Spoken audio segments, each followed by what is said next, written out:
സമസ്തയുടെ ശതാബ്ദി സമ്മേളന സമാപനം ഇന്നാണ്. ജമാഅത്തെ ഇസ്ലാമിയുമായി ബന്ധപ്പെട്ട വിവാദങ്ങളിൽ കടുത്ത നിലപാട് തുടരുന്നതിനിടെയാണ് സമ്മേളനം. ജമാഅത്തിന് മതരാഷ്ട്രവാദം ഇല്ലെന്ന നിലപാട് ഖണ്ഡിക്കുന്നതാണ് സമസ്ത സമ്മേളനം അംഗീകരിച്ച പ്രമേയം. മുഖ്യമന്ത്രിയും പ്രതിപക്ഷ നേതാവും പരിപാടിയിൽ പങ്കെടുക്കുന്നുണ്ട്. വിവരങ്ങളുമായി അരുൺ പൂപ്പറമ്പ് ചേരുന്നു. Good evening Arun. ഇന്നത്തെ സമ്മേളനത്തിൽ ഏറ്റവും ശ്രദ്ധേയമായി കാണുന്നത് പ്രതിപക്ഷ നേതാവും മുഖ്യമന്ത്രിയും ഒരേ വേദിയിൽ എത്തുന്നു എന്നുള്ളതാണ്. അതിൽ എന്തൊക്കെ പറയും അവർ എന്നുള്ളത് കാത്തിരിക്കുകയാണ്. ജമാഅത്തെ ബന്ധവുമായി ബന്ധപ്പെട്ട് മുഖ്യമന്ത്രിയുടെ രൂക്ഷ വിമർശനം ഉണ്ടാകുമോ? അങ്ങനെയെങ്കിൽ അതിന് പ്രതിപക്ഷ നേതാവിന്റെ മറുപടി എന്താകും എന്നൊക്കെ അറിയാനുള്ള ഒരു കാത്തിരിപ്പ് കൂടിയാണല്ലേ? തീർച്ചയായും സൂചിപ്പിച്ചതുപോലെ തന്നെയാണ് ഈ സമ്മേളനത്തിനൊരു രാഷ്ട്രീയ ആകാംക്ഷയുണ്ട്. മുഖ്യമന്ത്രി പിണറായി വിജയനും പ്രതിപക്ഷ നേതാവ് വി.ഡി. സതീശനും ഒരുമിച്ച് ഈ വേദിയിൽ എത്തുകയാണ്. സമസ്തയുടെ 100ാം വാർഷിക സമ്മേളനത്തിന്റെ സമാപന പൊതുസമ്മേളനമാണ്. അല്പസമയത്തിനകം ആരംഭിക്കും. അതിന്റെ ഒരുക്കങ്ങളെല്ലാം പൂർത്തിയായിട്ടുണ്ട്. ആയിരക്കണക്കിന് ആൾക്കാരാണ് ഈ പൊതുസമ്മേളനത്തിലേക്ക് പങ്കെടുക്കുന്നതിന് വേണ്ടി എത്തുന്നത്.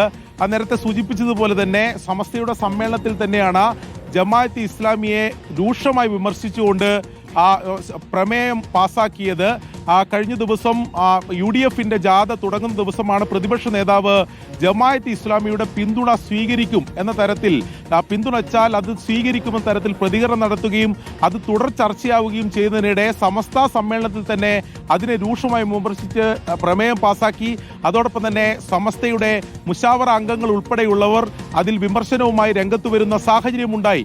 അങ്ങനെ ഒരു പശ്ചാത്തലമുണ്ട്. അതിനിടെയാണ് ഇപ്പോൾ സമസ്തയുടെ സമാപന പൊതുസമ്മേളനത്തിൽ മുഖ്യമന്ത്രിയും അതോടൊപ്പം പ്രതിപക്ഷ നേതാവും ഒരുമിച്ച് പങ്കെടുക്കുന്നത്. സ്വാഭാവികമായും പ്രമേയം ഉൾപ്പെടെ പാസാക്കിയതുകൊണ്ട് അതിൽ ഈ ജമാഅത്ത് ഇസ്ലാമിക്കെതിരെ രൂക്ഷമായ വിമർശനം മുഖ്യമന്ത്രി ഉന്നയിക്കാനുള്ള സാധ്യതയാണ് നമ്മൾ കാണുന്നത്. അതിൽ പ്രതിപക്ഷ നേതാവ് എന്ത് പ്രതികരണം നടത്തും എന്നതാണ് ഏറ്റവും പ്രധാനപ്പെട്ട കാര്യം.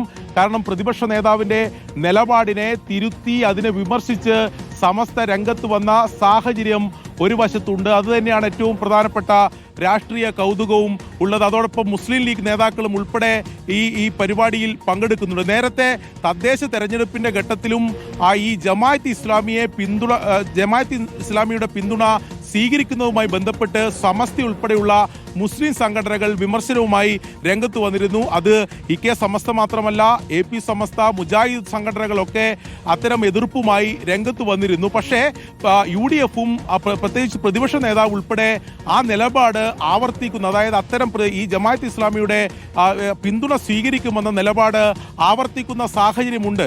അതുതന്നെയാണ് ഏറ്റവും പ്രധാനപ്പെട്ട കാര്യം. ഒരു നിയമസഭാ തെരഞ്ഞെടുപ്പിലേക്ക് പോകുമ്പോൾ സമസ്ത ഉൾപ്പെടെയുള്ള പ്രബല മുസ്ലിം സംഘടനകളെ അവരെ പിണക്കിക്കൊണ്ട് അല്ലെങ്കിൽ അവരുടെ എതിർപ്പ് മറികടന്നുകൊണ്ട് എങ്ങനെയാണ് UDF അല്ലെങ്കിൽ പ്രതിപക്ഷ നേതാവ് ഈ നിലപാട് ആവർത്തിക്കുന്നത് എന്നതാണ് രാഷ്ട്രീയ നിരീക്ഷകരൊക്കെ അല്ലെങ്കിൽ അത്തരം വിലയിരുത്തലുകളൊക്കെ എന്തായാലും പുറത്തു വരുന്നു. എന്തായാലും അല്പസമയത്തിനകം ഈ പൊതുസമ്മേളനം ആരംഭിക്കും. ആ സമ്മേളനത്തിൽ മുഖ്യമന്ത്രിയായിരിക്കും ആദ്യം സംസാരിക്കുക. മുഖ്യമന്ത്രി ജമാഅത്ത് ഇസ്ലാമിയെ രൂക്ഷമായി വിമർശിച്ച് രംഗത്ത് വരാനുള്ള സാധ്യതയാണുള്ളത്.